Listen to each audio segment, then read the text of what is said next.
Hello, Canucks fans, and welcome back to another episode of Canucks Conversation, which is brought to you by the great folks over at Greta.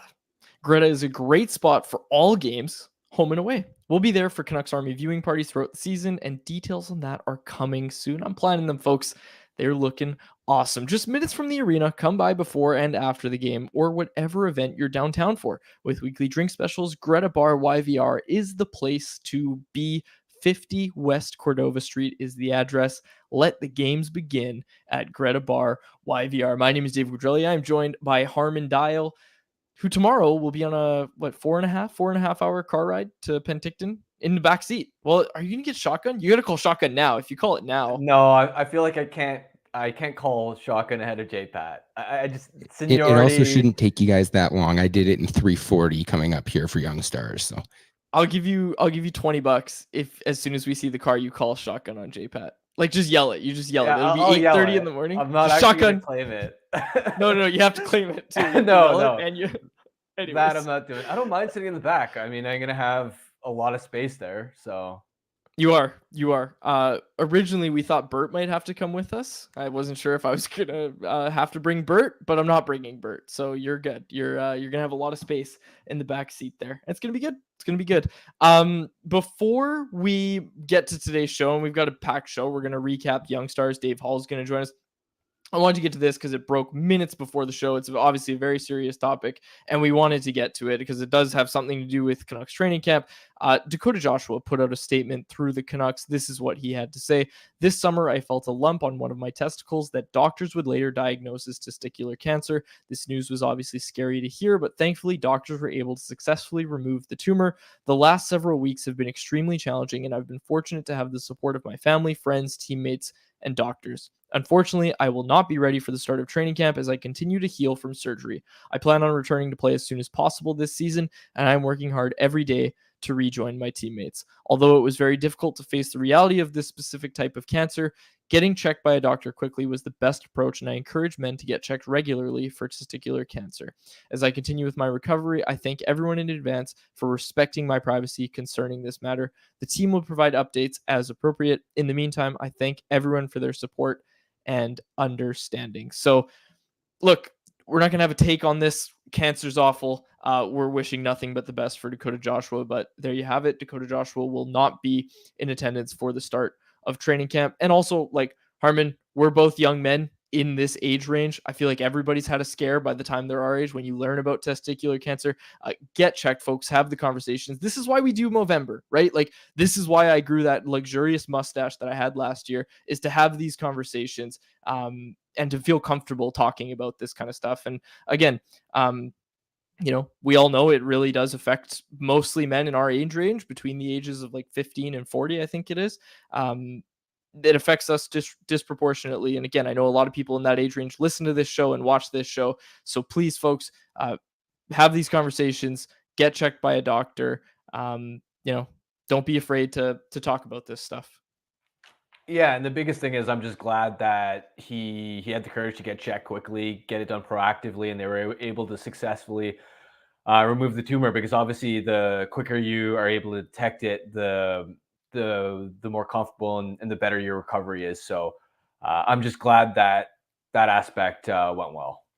Yeah, absolutely. And again, we're happiest that Dakota Joshua is going to make a full recovery, right? Like, you catch this early enough, you do make a recovery. And like he said, he found it in the summer, and he's going to make a full recovery. He's going to be able to return, just not quite yet, not going to be ready for training camp. So again, all the best to Dakota Joshua. Switching gears a bit here, Harmon, we have to talk about Young Stars. Young Stars came and went. We're going to have a lot of shows this week, but most of those are going to be about training camp. Today's show, not about training camp. We're going to be talking about Young Stars. The Canucks go 3-0. I almost said 0-3, but that was the Oilers that went 0-3. Didn't win a single game. The only team to not win a game at Young Stars. That's embarrassing. The Edmonton Oilers, who scored 2 goals across their 3 games. Vancouver Canucks win. It's not even a championship. They just had the most wins at this exhibition tournament. So take that, Oilers fans. Yeah, I mean, and of course, context matters, right? The Flames come into this with by far the youngest roster. Meanwhile, the Canucks have a lot of experienced pro-level players who are in their early 20s. That makes a huge difference when it comes to when it comes to tournaments like these, because just look at the hockey DB page of any prospect who's, let's say, 21 years old, relatively, it doesn't even have to be a blue chip prospect, but like a mid-round pick, and just look at the year-by-year progression of their point totals in, let's say, junior. You'll have massive leaps from one year to the next.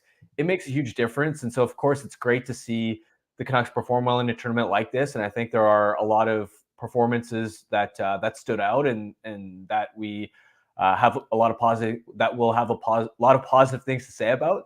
But ultimately, I don't think anybody's sitting here going, "Oh, they went 3-0. They have the best prospect pool of all these Western Canadian teams." I don't know what you're talking about. That's exactly what I'm saying. That's exactly what I'm trying to get across, is that not only are they have the best prospect pool in 3 years when all these players graduate, when Anthony Romani's scoring 50 goals in the NHL, the Oilers are going to have nothing, is basically what I was trying to get at. Raise the banner, basically. Raise the banner. Put a Young Stars banner up. That'd be awesome if they started doing that. Undefeated champions at Young Stars. Anyways, let's get to Dave Hall, who is brought to you by our new friends. New sponsor alert at the Vancouver Whitecaps. Vancouver Whitecaps FC are hosting the TELUS Canadian Championship on Wednesday, September 25th with a 7 p.m. kickoff at BC Place. The Caps are looking to three-peat as winners of the Voyageurs Cup and will be taking on Toronto FC, who they beat for the Cup in an epic shootout in 2022. With a win, the Caps can book their spot into the 2025 CONCACAF Champions Cup. Free t-shirt for the first 10,000 fans and 50% off all beverages until kickoff, so get there early. Also, the Whitecaps are hosting a Toronto FC merch exchange for free tickets at the Caps team store on September 20th and 21st. Caps TFC TELUS Canadian Championship, Wednesday, September 25th. The atmosphere of BC Place for Cup finals is always unmatched, so get your tickets now. Check out whitecapsfc.com. I just read all of that. I've never read that script before. We were a little late getting started today, and I'll tell you, that could have been a Ron Burgundy moment, but I think I got that. I think I got through that okay. And Dave Hall joins us now. Dave, you're still in Penticton, I hear. I'm still here, and I just got to start the show off by doing a quick correction. You said that the Edmonton Oilers scored 2 goals. They actually only scored 1 this weekend, so I just had to make sure that was cleared up. Thank you. I'm so glad you corrected me on that. That's even better. That's phenomenal. Dave, what were your takeaways? Just your general takeaways. Obviously, we're going to get into specific players' performances, but just general takeaways from Young Stars weekend. Yeah, I mean, I had tons. I could probably, you could talk about each of these kids. I think overall, though, one of the main takeaways is that the players that we expected to come and show up did that. Like, there was a lot of good things about this weekend. Edmonton was, like, I watched all 3 of those games, and they were definitely the one team that didn't bring much firepower. But overall, I was impressed with all the kids, and just happy with the 3-0 outcome.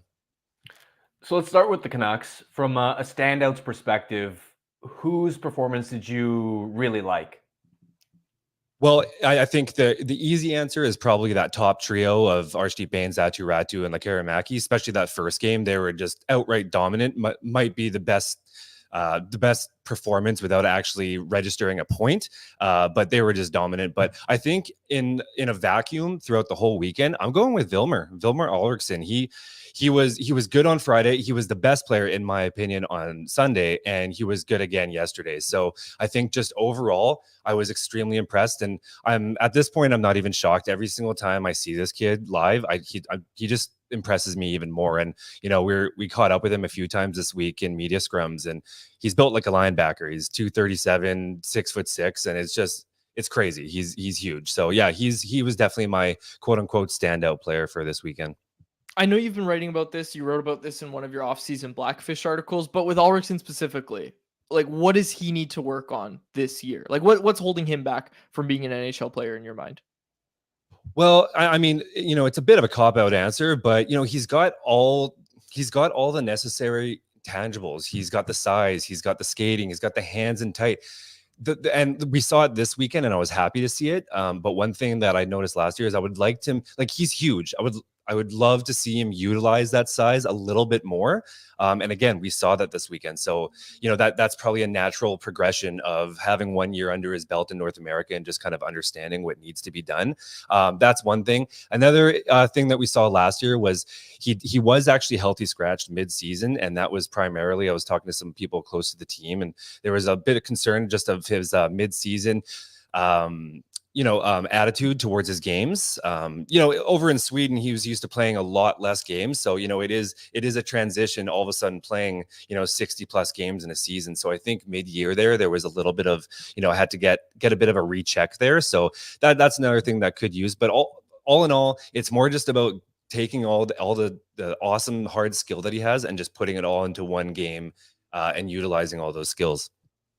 We saw Aatu at center. We know that in Abbotsford, he played his best hockey on the wing. But we also know that Patrick Alvin recently spoke to Thomas Drance over at The Athletic and said that they want to give Ratu an opportunity to perhaps stick at center, given that centers are more valuable than wingers. What was your take on his performance at this tournament? And what's your level of confidence that he maybe can take that step and stick at center? Yeah, absolutely. And, I'm definitely I was one of those vocal guys last year that was pretty much, not adamant, but I just felt that he was probably, the proof was in the pudding. He was more productive and a little more solid on the wing. But that's not saying he's a bad center. Like, he's good at faceoffs. He's good at the position. It was more just being a bit of a step behind in that skating. And overall this weekend, you could already see, much like he did in last year's camp, he was in this year's camp, he's improved that skating a little bit. Still, there's still flashes of what I think it's just always going to be a thing. He's got that upright kind of awkward stance, but it was a little more evident this year that he was working on it.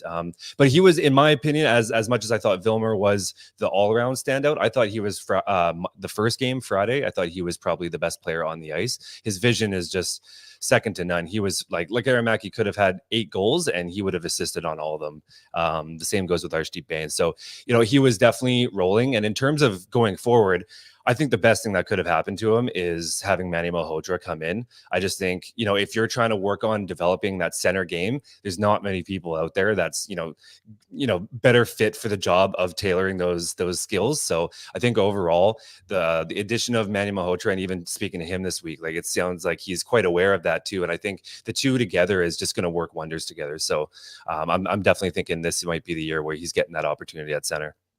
Okay, somehow we haven't talked about Jonathan Lekaramaki, who there were high expectations of. What did you make of his tournament? Like, how did he look in your mind? Like, obviously, he was on Friday. It was just like, how did he not score a goal? He hit that post, and I at my vantage point, I actually thought it was in. The whole crowd I thought was going to go insane. But yeah, on Friday night, it was just at some point it had to go in, and it never did. He didn't get a single point this weekend, and so obviously, if you're a stat checker, that's not great. But overall, I mean, you can definitely tell. Even I'm almost going to take Friday out of the picture because I thought he was a bit quieter on Sunday, and I thought he had his moments yesterday. So I'm just going to take Friday out of the picture because that was just domination. But the next 2 games, which was against much better and heavier oppositions, I thought he was good. He definitely had his moments where he just does something fantastic, and you could tell that his skills are above and beyond all the other players on the team and all that stuff. So he had his moments. I still thought there was moments that he was kind of getting a little bit pushed around. That's not to say he wasn't engaged in the corners and doing what he can to do it, but I still think overall there is some work to be done. And I've thought that the entire summer, and I think seeing him this week kind of proved that. And I don't think that's a bad thing. I think it should have been probably expected. And so, I think there is still a pathway that he could see NHL minutes out of camp. But I think if there's one thing that I took away this weekend from him is that he's impressive. He's got the skills, but I still think there needs to be some time to develop. Arshdeep Bains was a standout as well, but at this point, he's 23 years old, similar to kind of Max Sasson in that way, where you expect these guys who are 23, 24 years old to kind of dominate a tournament like this. For Bains specifically, it's, I think, his second year in a row where he's been dominant at this Young Stars. What step does he need to take, or where specifically with his game does he need to improve to actually take that leap to become a full-time NHL player at some point?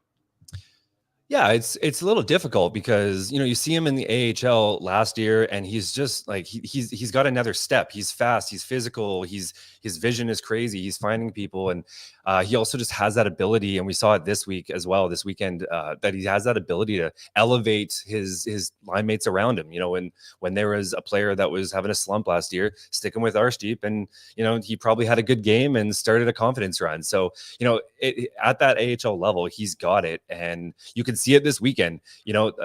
As soon as on two different occasions, on Sunday and Monday, the Canucks went down 2 goals, and the team was just, they were hemmed in, they were looking out of sorts, and Arshdeep was the guy that comes out on the ice and single-handedly does what he can to kind of pick the team up and set the tone, to whether it's through an offensive play or a physical play. He had that ability. And so I think for him, there's a lot of pressure on him at the NHL level. A local kid coming in, undrafted.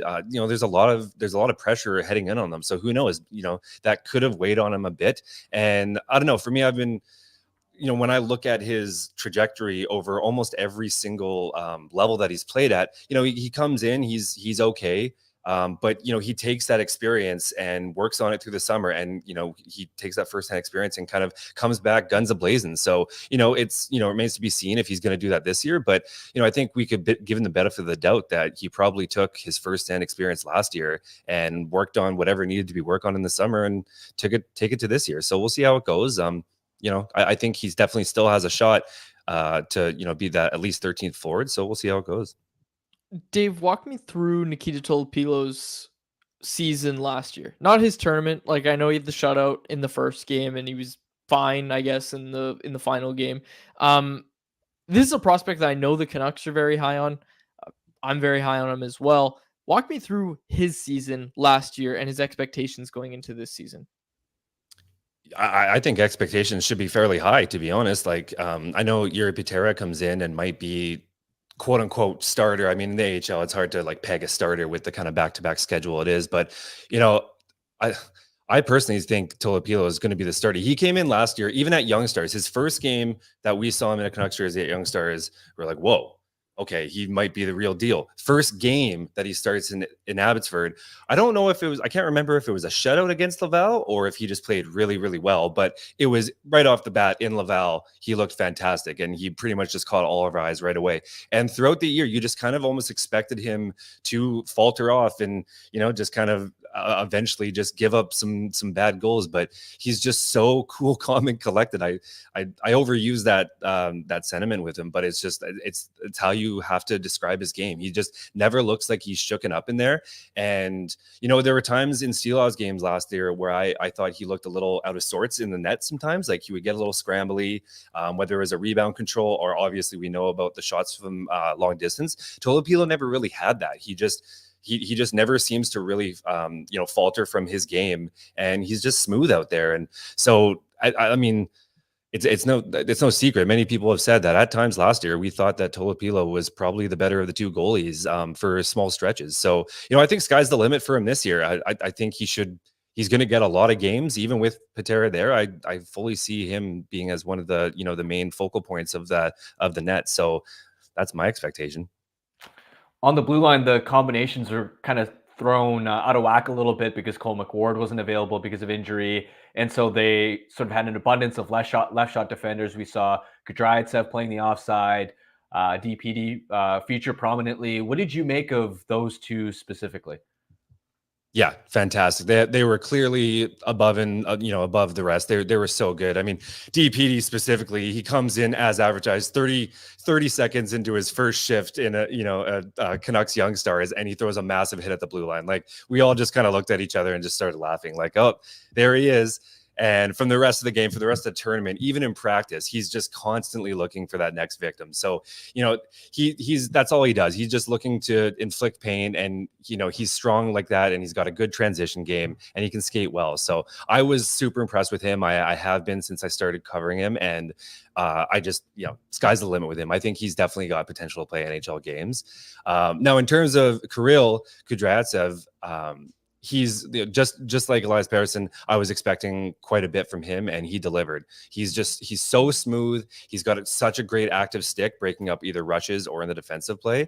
And as you alluded to, he slid over to the right side and played all 3 games on the right side. And to be quite honest, if you didn't know he didn't play the right side, you wouldn't have really been able to tell. He was pretty smooth, and he showcased that lovely stretch pass that he loves to use. And while I do understand that playing 3 games on the right side at a Young Stars tournament and playing on the right side as a 20-year-old at the AHL level are 2 completely different beasts, and this probably won't happen. But I do find it interesting that he did slide over and looked good doing it, because over on the left side in Abbotsford, we all know that mathematically he probably doesn't fit in with all those left shots. But on the right side, there is only 3 players that are really vying for spots. And so if he can somehow, make that transition over, it does open up an interesting pathway for him to see minutes in Abbotsford. So I loved his game. I thought he looked really good out there. And I loved his line that he gave us in the media scrum, saying that he doesn't care where he plays, whether it's forward or goal or right side D. He just wants to play pro hockey. So I love it. Dave, final thoughts? Anything that you want to say to anyone from Young Stars? No, I just thanks for following along. It's been a blast out here, and I've just enjoyed my time. So follow along, and I got a Blackfish coming up where I kind of just give a thought on, kind of empty the tank on my my Young Stars notebook. So yeah, that's about it.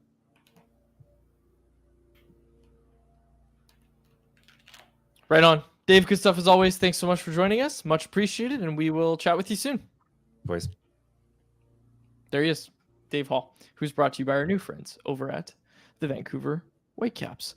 Okay, Harm, let's get to the poll question. Today's poll question, which is brought to you by our friends over at Mr. Lube.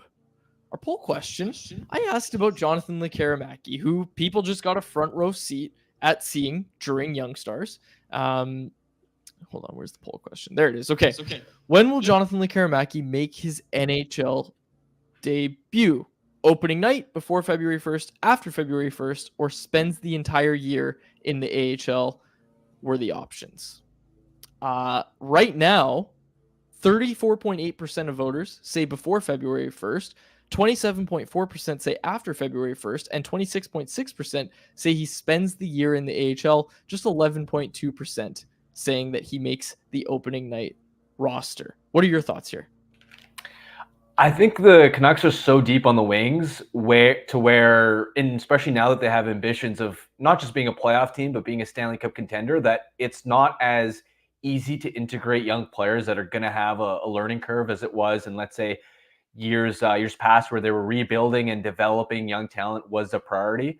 So because of that, I'm leaning towards after February 1st for me, but it sort of depends, right? We've seen plenty of examples of players that start the year in the AHL and they're able to earn a midseason call-up, especially Lekaramaki being in his draft plus 3 season. Some wingers are able to take that step and by midseason be a viable NHL option. Of course, a lot of it also depends on injuries. We don't know how banged up the Canucks are going to be come December, January, February, March. So it's too early to predict now, but also just seeing him at Young Stars, I do think he would benefit from learning the program at the North American level, learning to be a more consistent forechecker, learning how to get to the inside, dealing with physical contact, because for as skilled and as talented as he is with the puck, he is still a player that isn't the quickest, even though his skating has improved, and is undersized. So sometimes from a physical standpoint, it can take time to catch up, develop your confidence before you're ready to then get called up and make an impact at the NHL level. I'm going to say, I've been saying it all off season. I'm sticking with what I've said. If he's not going to play top 6 minutes right away, just let him marinate in the AHL. There's nothing that's going to, he's not going to get any worse by being in the AHL. So I say start him in the AHL. I think I'm going to say after February 1st. Here's an interesting thing though, Harm. I've made this comparison before with Jake Gensel about how this management regime has dealt with a top prospect in the AHL. Gensel got called up in late November. I was trying to remember and I couldn't find it when I was doing my quick Google search. Why did Jake Gensel get called up? Was it just because they were like, oh, we have a we want to see what you can do in the NHL, or was it because there was an injury? Like, that was what I was trying to figure out, is why did Jake Gensel get his call up? Because I think it might help us make a informed decision on this poll. But I was trying to remember when Jake Gensel got called up. It was November 21st he got called up, but I can't remember why he got called up. Do you remember? I don't, just because it was so long ago. But also, Gensel was a little bit older, right? Because he spent 3 years in college, then came over, had a pro season in the American League. So different circumstances. Of course, Gensel also wasn't as high of a pedigree prospect as Lekkerimaki, because I believe Gensel was a 3rd-round pick initially. So different circumstances. And no, I don't remember the exact reason why he was called up. All right, that was our poll question. It was brought to you by Mr. Lube. Mr. Lube and Tires. Change your oil, change your wipers event is on now. Visit MrLube.com to download your coupon for a free pair of Goodyear hybrid wiper blades with any oil change for a limited time at Mr. Lube. Find them at one of their 18 locations in the Lower Mainland. Let's get to anyone else, which is presented by the Vancouver Canadians. The Vancouver Canadians season came to an end this past weekend as they fell in the Northwest League Championship Series in 4 games to Spokane. It's been a great year at the Nat, and we thank the Canadians for partnering up with us this year. The 2025 season will get going in April, and information on season tickets will be coming soon. As always, check out CanadiansBaseball.com for updates. All right, Harm. Bit of a shorter episode today as we kind of recap young stars here and get set for training camp. We did our training camp previews last week, and on Thursday we'll have our first actual training camp episode. Just to remind folks, our show schedule for this week: tomorrow, after our drive, we will be speaking with Vancouver Canucks management. We're going to be putting out an episode tomorrow night, Wednesday, where we, again, probably a shorter episode, where we recap the stories from that press conference, the takeaways that we had. And again, that'll be our final little preview before training camp kicks off. I know it's the start of the season, but for me, this is my Super Bowl. I take training camp coverage very seriously. I love covering training camp. It's arguably my favorite time of year. You're getting started. You're pumping out a lot of content. Like, we're doing 15 articles a day at Canucks Army at this time of year. So we're going to have a lot of stuff coming out. Every day of training camp, we'll be having a show. And on Saturday, we will have a special mailbag episode, a training camp mailbag episode from the Airbnb in Penticton. Harm, we've got our outdoor studio there. It's going to be nice. It's going to be beautiful. Hoping for good weather in Penticton. I'm really pumped for training camp. Yeah, I'm hyped. This is going to be an interesting camp, right? I think some camps can have less intriguing storylines than others, but especially now that the expectations are high for the team, we're curious to see what the top 6 lines are going to look like. How they might experiment on the back end, the storylines around the goaltending situation. There's just so much going on, and I'm sure there will also be some surprises along the way. Yeah, there's going to be some surprises. Training camp is always a fun time. I'm just really looking forward to it, and I don't think we have anyone else's today. Like, I feel like everybody's kind of getting into the zone where they want to start caring about content, but it's hard until there's something happening. Like, I saw last week, we had a few people say, "Oh, this is my first show back in a few months." Yeah, it's fair. People aren't going to always pay attention all off season long. That's very fair. They missed some good Family Feud episodes. It was funny, that one person that was like, "I'm watching the Family Feud segment for the first time. What is going on?" But yeah, we've got a few people in the chat here. Which defenseman impressed you the most from young stars is one question that we have from Jeremy Lee. I was really hopeful for Parker Alkos. I don't know if you remember this. Like, I was like, "Oh, I'm ready to watch Parker Alkos." Big right shot defenseman. I wasn't overly impressed with his game. He is tall. He's huge. So there's something there, probably. Let him cook. Let him cook. See what happens. But defenseman that impressed me the most, Kirill Kudryavtsev. Like, I knew he was good. I knew he was obviously higher rated than he was in his draft year, the way he's kind of progressed since being drafted by the Canucks in the 7th round. I was really impressed with him. Just seeing him, like, you can tell he's one of those guys that's just a step above everyone else. Yeah, it's the skating, it's the vision, how he sees the ice, the passing in all 3 zones. He's just smart with and without the puck. I think he's going to need to beef up a little bit. Like, if he's playing pro this year, I do wonder from a physical standpoint how he's going to hold up in terms of winning battles and being able to break up the cycle. That'll be a learning curve, and that's part of why he'll be the type of prospect that needs time to marinate. But the intelligence, the skating, you can't really teach those. You either naturally have those or you don't, and that's why he's intriguing. And yeah, he stood out to me I was expecting a little bit more out of Migno. I don't think he played bad by any stretch of the imagination, but I thought he might stand out. And to me, he wasn't part of that. Like, again, sort of like what Dave mentioned, I thought Kudryavtsev and DPD were the two best defensemen, clearly, for the Canucks at this tournament. And I thought Migno might sort of, before this tournament started, be part of that conversation as well. And he was only okay. Yeah, fair. Jacob, you said you had something on Migno?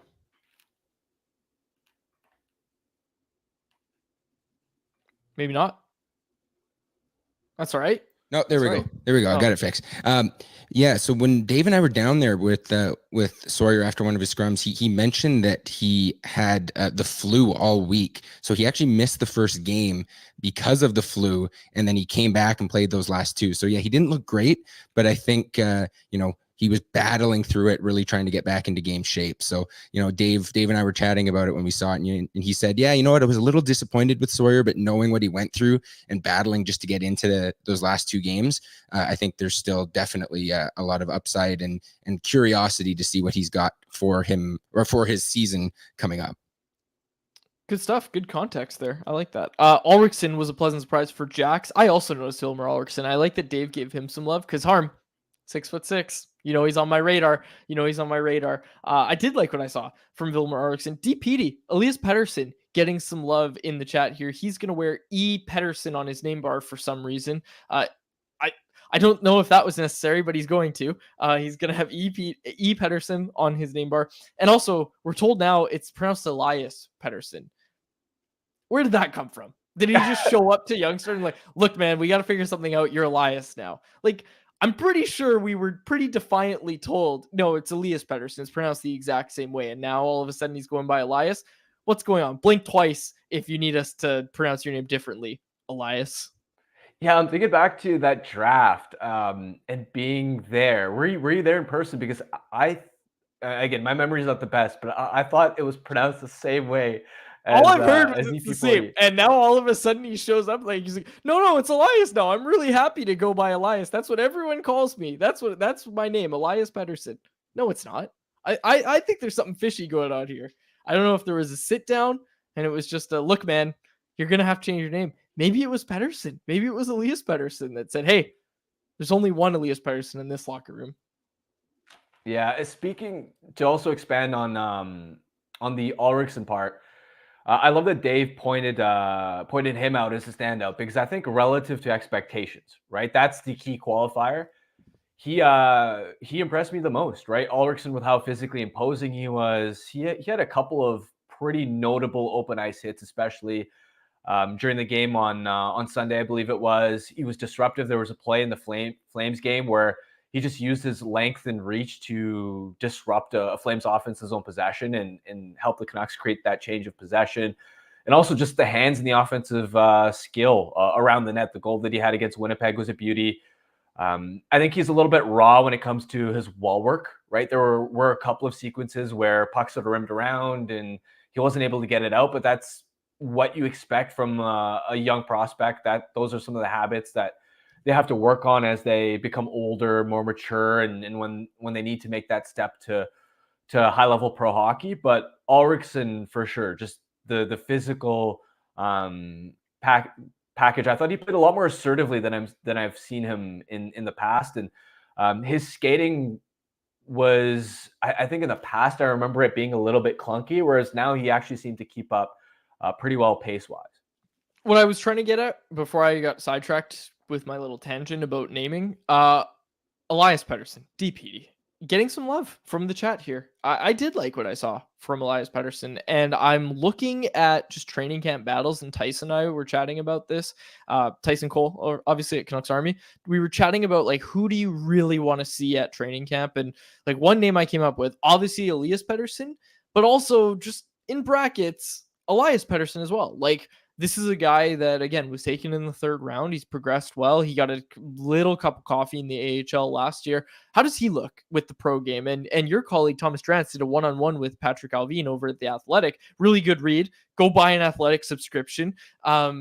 really good read with Patrick Alvin there. And one thing he mentioned was, with the context of Jonathan Lekarmaki, how does he look with the bigger competition, right? Like, we always notice this at every training camp. The guys like JT Miller, and I'm using Miller as an example, bad example to use, but any pro level player, like any lock for the roster, veteran, they don't really get contact initiated with them very much. Whereas the rookies, the young guys, are getting hit by those veterans all the time in training camp. So how does the Karamaki deal with that? How does he deal with playing with those bigger bodies? How does he deal with being surrounded by NHLers? And it's not just a negative thing. Another thing Alvin said in that story with Trance was talking about how I actually think he might be a guy that does well with more structure. And with more, high level players to play with. So I'm really curious, one, where Lekarmaki starts on day one of camp. Obviously, we know Joshua is not going to be there. So who fills that spot? Is it Lekarmaki? We don't know. I'll be curious to see how things roll out when we get there on Thursday. But that's basically all I have on training camp. Yeah, and especially from what I remember last year, what you sort of saw with the forward combinations was Tocchet seemed to go with a couple of established pairs, and then that third forward slot on a line would be like an experiment. Like, first day of camp, Podkolzin gets a shot with Miller and Besser.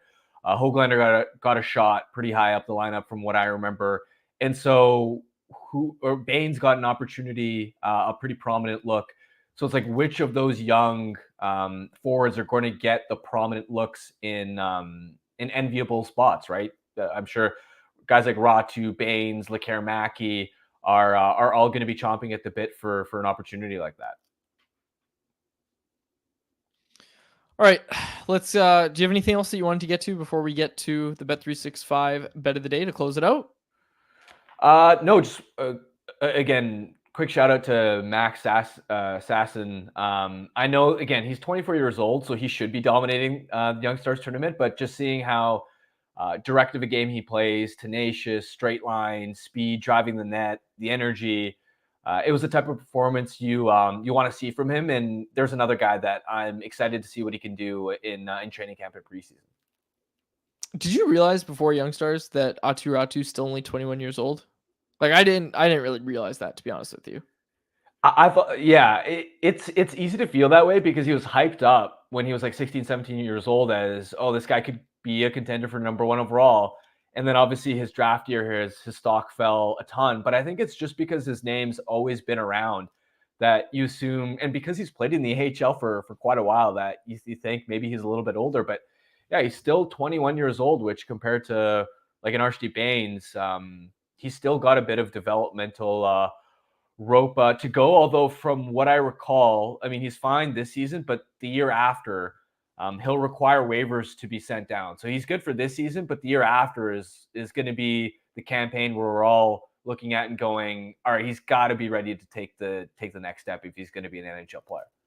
Make or break time. You're in that Vasily Podkolzin territory at that point. All right, let's get to our Bet365 bet of the day, which is brought to you by Bet365. Harmon, have you heard the news? The Mariners are making a push. The Seattle Mariners are making a push for the playoffs. They're 2 games back of the final wildcard spot held by the Minnesota Twins. They have to pass the Detroit Tigers to get there. They're breaking my heart. I gave up on them months ago, it feels like, but I'm starting to pay attention again. I'm starting to quietly pay attention. And in Penticton, I will probably be watching some Mariners games, but we'll see. I'm cautiously optimistic, although it might not sound like it, because tonight the Mariners take on the New York Yankees. We are taking them. They're the underdogs somehow. I guess the odds makers haven't heard the news. The Seattle Mariners are the underdogs tonight at -105 odds. Take them on the money line to continue the quest for the postseason at -105 odds to beat the New York Yankees. You got Brian Wu on the mound. Did you see this was all over like House of Highlights, all the accounts that you would follow as well for sports highlights? Did you see Randy Arozarena's at bat by chance? No, I didn't. I'll send it to you. You'd like it. Yeah. He stepped out on 3 pitches, took 3 pitches that were out of the zone, like stepped out of the box before the pitcher let go of the ball. It was unbelievable. And then he hit a home run on the 4th pitch he saw on a 3-0 count. It was one of the coolest things I've ever seen. The call from Dave Sims was phenomenal. And partly that, I wasn't watching that game, but that's probably why I'm going to be watching games again. Like, that happens. That's one of the coolest things I've ever seen. This is dangerous, man. All I'm gonna say is don't get roped back in. You know how sad franchises work. They disappoint you, and then they give you that little glimmer of hope, and then just as you get roped back in, they disappoint you again. There it is. The Seattle Mariners experience. That was our Bet365 bet of the day, brought to you by Bet365, a proud partner of Canucks Conversation. Open an account with Bet365 today and bet on a huge range of markets. Whatever the sport, whatever the moment, is never ordinary at Bet365. Be sure to use code VANBONUS when you sign up for an account. We'll wrap it up there. We'll be back tomorrow from Penticton, folks, and then we'll be back Thursday, Friday, Saturday, and Sunday, and then back at it Tuesday next week. Fill out the survey if you haven't already, folks, in the description of YouTube and the podcast. No survey, because we're already full on survey results. Yeah, we're good to go. There you go. Well, Family Feud is on Thursday. So we'll be back tomorrow, folks, and we will chat with you then. Signing off for now for my co-host, Harman Dial. My name is Dave Gugelli. Thank you so much for listening to the episode of the Canucks Conversation. Canucks Conversation is live Monday through Friday, every weekday at 2 p.m. over on the Canucks Army YouTube channel. Make sure you like, subscribe, and interact in the YouTube live chat every day with us, folks.